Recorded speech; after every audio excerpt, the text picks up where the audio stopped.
I'm on the Afandina with Mohamed Nazmy. Oh my gosh, thank you for creating this beautiful, beautiful space. I'm so grateful to be able to do all that we do from the safety, from the beauty, from the opulent, cherished space that we're in. And I'd love for you to share with us how this boat came into existence. Well, it's very interesting story. Actually, it will inspire, I think, many people, you know. It is. I heard the story last night, and so many of us, we were eating dinner, and we got to share so many stories together, and we got to share all the work. And one of the greatest moments that everyone was saying was this beautiful story that you shared. Yeah, well, I hope it will help everyone to do more and to give more in their work, in their life. To do more and give more. From the heart. From their heart. It has to be from the heart. Then what comes back is way bigger than what everybody thinks. This boat is an expression of what you give comes back to you. Absolutely. In the most beautiful ways. And when you give from your heart, doing the best you can, it comes back in the most beautiful way. I love the story of how it got created. And I love that on the Afandina, only spiritual groups get to come. It is only those that are seeking to connect with the unexplained within them, the invisible part within yourself. And as a matter of fact, Sarah, you know, I could have built a big boat, you know, like, you know, the hundreds that you've seen on the Nile already. Yes. But I really decided I'm not going to provide the Egyptian experience, the real one, that everybody wanna come for and experience. So I wanted everyone to see Egypt through my eyes, you know, how I see Egypt. What we really get to see Egypt is through your heart. We're seeing Egypt with your eyes, with your heart, and we're seeing it with a chef that was trained by his mother and trained to cook. Each meal that we've eaten has been so incredible. The meals are prepared. The chef has gotten to know us. He knows exactly what we like. And every day, every meal, exceptional, has been improved upon even. One of our guests loves tahini. And so automatically she has tahini at her spot every night, every meal. We have 2 vegetarians, and the chef has made the most amazing meals. We've got others that have sensitive stomachs, and that each of the meals have been catered for each individual on this boat, and it's Egyptian food grown in the lands behind us. We're sailing the Nile right now, and this morning a group went out, and the farmer on the land that was beautiful. Cut open the watermelon, and we were able to bring back watermelon directly picked that day off the land.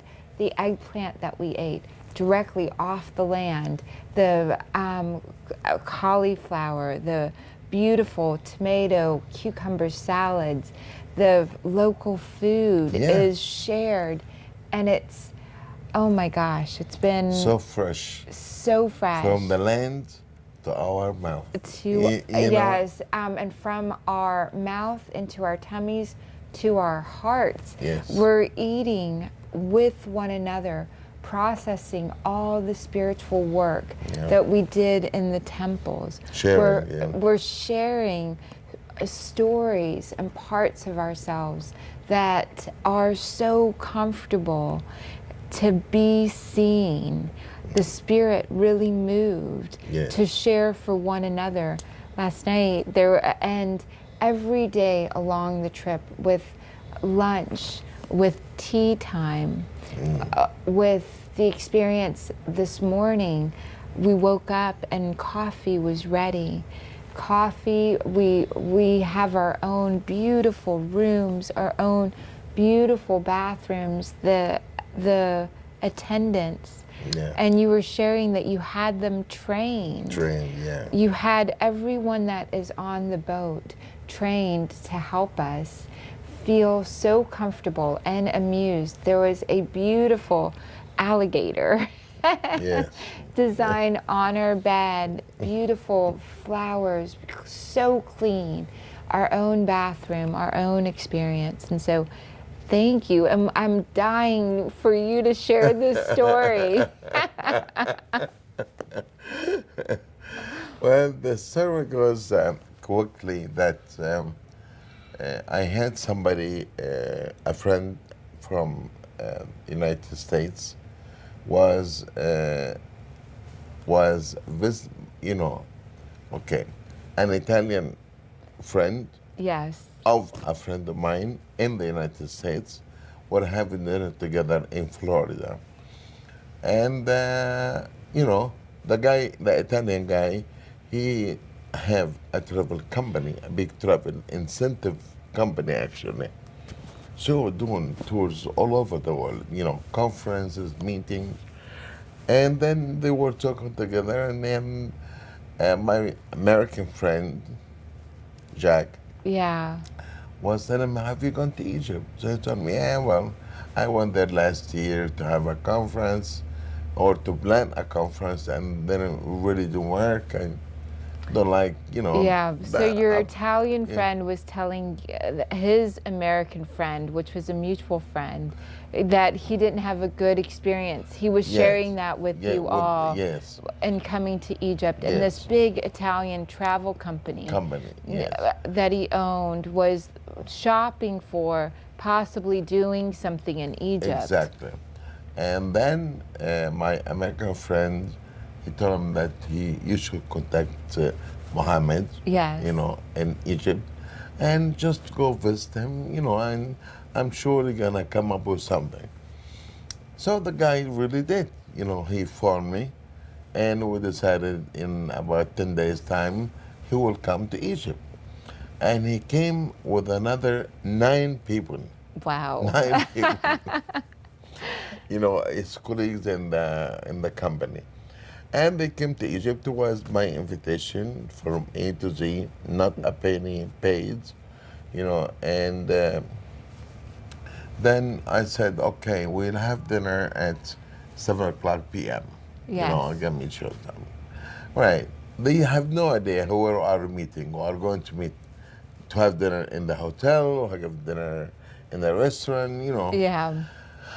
And I took them to the Giza Plateau, right under the pyramids of Giza, right there. And it was lit at night just for them. Yeah. It was beautiful dinner catered by the Mena House Hotel. The Mena House is a castle, basically. It is royalty that built the palace. Yeah.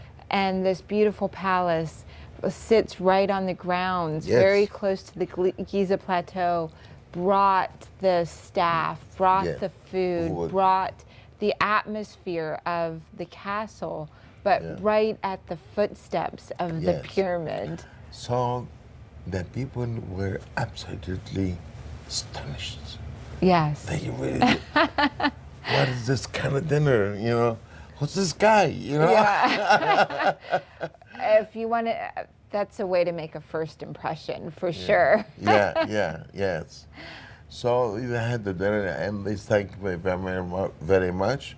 And I told them 7:00 also tomorrow morning. Yes. I'm going to have you. I'm coming to have you for breakfast. I came. Yes. 7 o'clock. Took them. They thought it's gonna be somewhere, especially in a hall and in the hotel, something. Yeah. So I took them. We drove for about 15 minutes on the Nile. Here you are. They found, a beautiful yacht.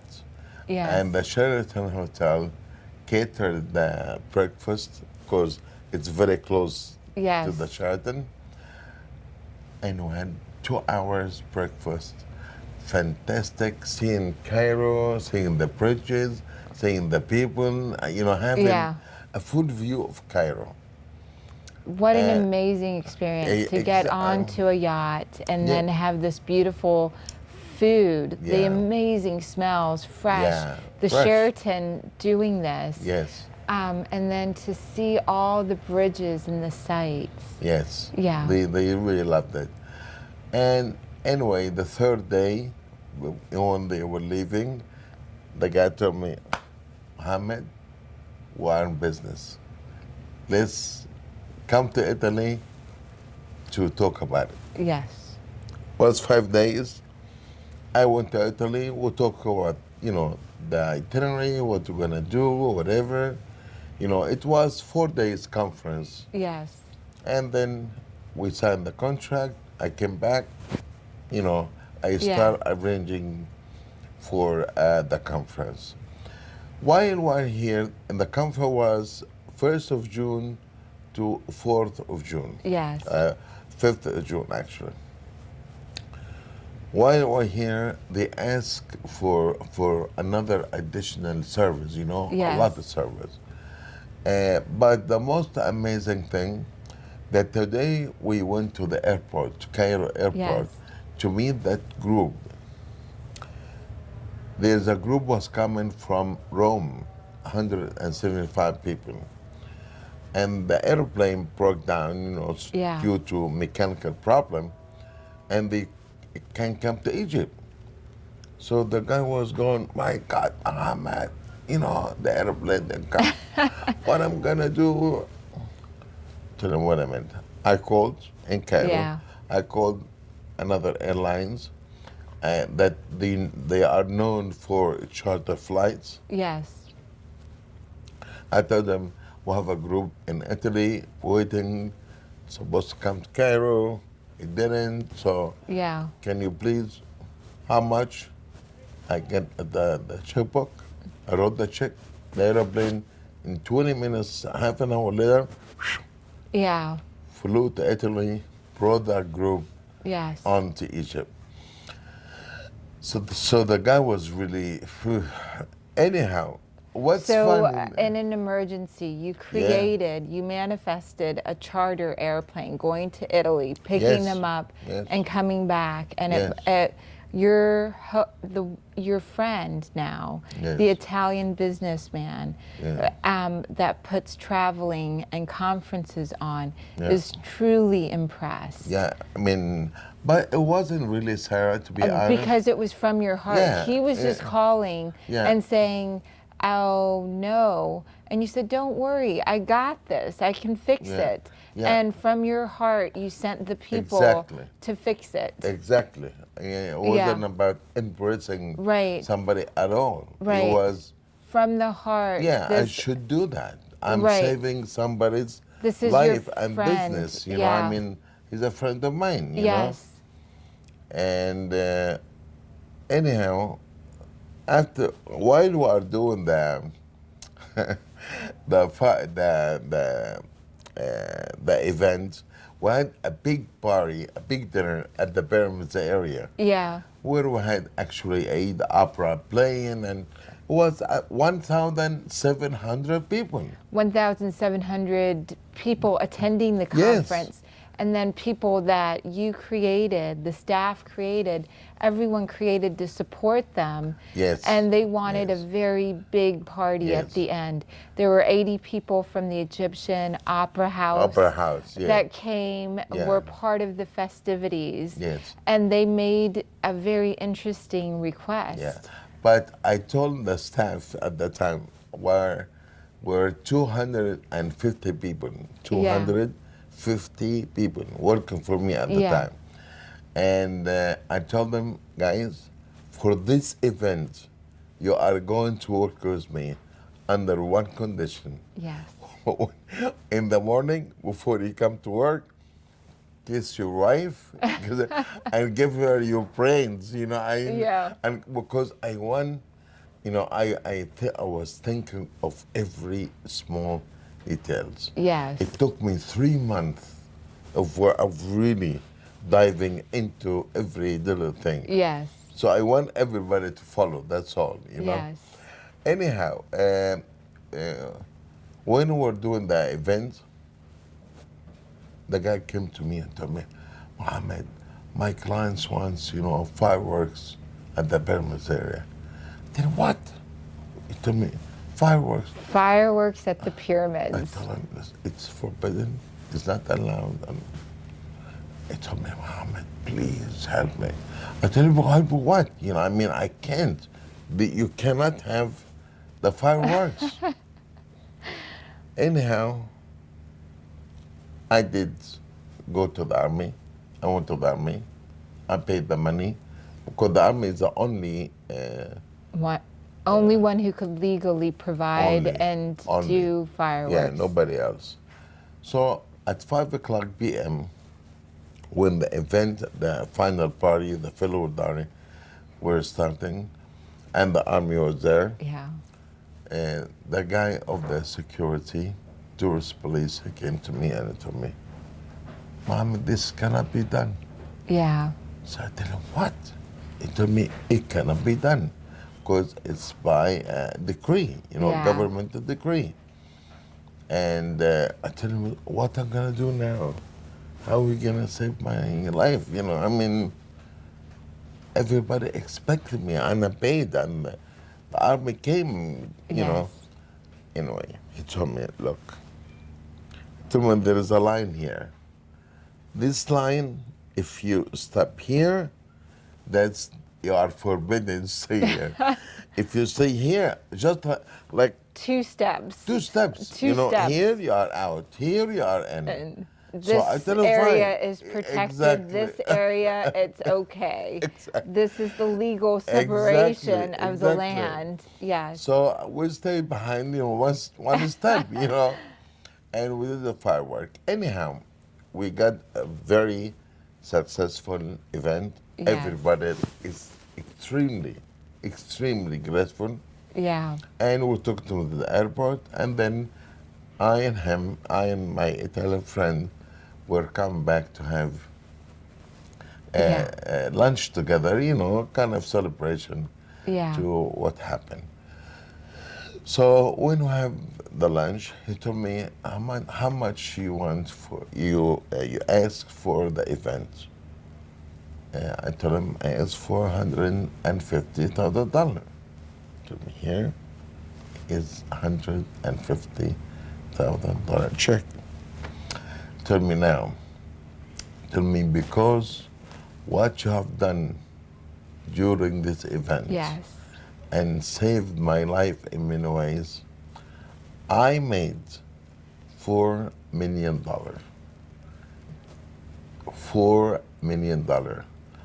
But this $4 million, I made it because of you. So I keep 3 for me, 1 for you.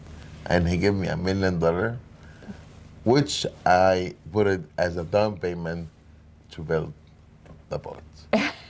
For the Afandina. For the Afandina. Yes. This boat was built on love. This boat was built on a miracle. That's a miracle. That's true. It's absolute friendship, and the spirit. Egypt really moves you. It moves you because everything's so bold and bright and historic. And it speaks of the spirit. It speaks, the energy that you feel is so moving and inspiring. And no matter how many times you've seen it on television or in a picture, when you're actually here, energy, thoughts, emotion, even the physical inside moves. And you brought for this man, his friends, his clients, to have this experience. They were so moved that they made $4 million worth of business many, many years ago. 4 million is a lot more than it is today. And he was so moved, he wanted to share every single bit of it with you because he knew it was thanks to you, thanks to the land, thanks to this space, the love that it invokes. And the other thing, Sarah, I forgot to tell you.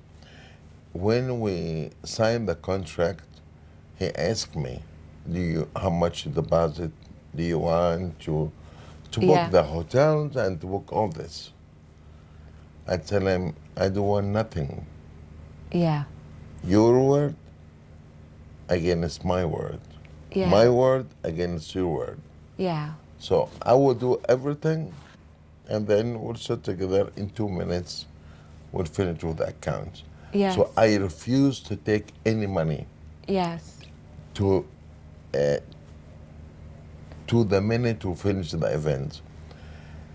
Being European, he's not used to somebody tell him I'll do everything and then I'll be at the end. Especially somebody there is no any relationship before or a history to go back to. Yes. You know, we're now talking about piece of business, you know? Yeah, it's truly the noble way to conduct business was invoked. This you trust with all your heart. That's it. And you brought with all your heart everything you had.